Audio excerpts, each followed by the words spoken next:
আচলতে সদিচ্ছা লাগে আৰু বিভাগবিলাকৰ সদিচ্ছা লাগে। সদিচ্ছা থাকিলে যিকোনো কাম শীঘ্ৰে হয়। আজি 3টা বছৰ এই অঞ্চলৰ ৰাইজে আবেদন নিবেদন কৰি আছে, আহ্বান জনাই আছে, তথাপিতো চৰকাৰৰ সদিচ্ছা কম হৈ আছে। এইটো কিন্তু অতি পৰিতাপৰ বিষয়। আচলতে 89ৰ বানপানী এতিয়া যিসকলে দায়িত্বত আছিলে দেখা নাছিলে বা তেওঁলোকে অনুভৱ কৰা নাছিলে, আমি তেনেধৰণে ভাবিবলৈ বাধ্য হৈছোঁ।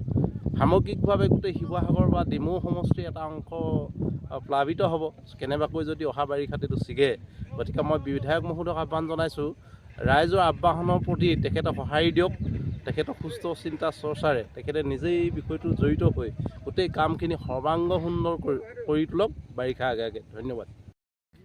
নাই, আচলতে কি হয়, এই খহনীয়া সমস্যাটো আপোনালোকে দেখিছেই আজি দীৰ্ঘদিন ধৰি মানে অব্যাহত আছে। আজি 3 বছৰ পূৰ্বে এই খহনীয়াটো মানে কি কয় সিমানটা ইয়াত মানে এটা ব্যাপক ৰূপ লোৱা নাছিলে, কিন্তু এইটো কৰ্তৃপক্ষ অৱহেলা কৰাৰ কাৰণে আজি এই অৱস্থা হৈছে গৰাখহনীয়াটো। তাৰ সেই সন্দৰ্ভতে আজি ৰাজহুৱা সভাখন হৈছে।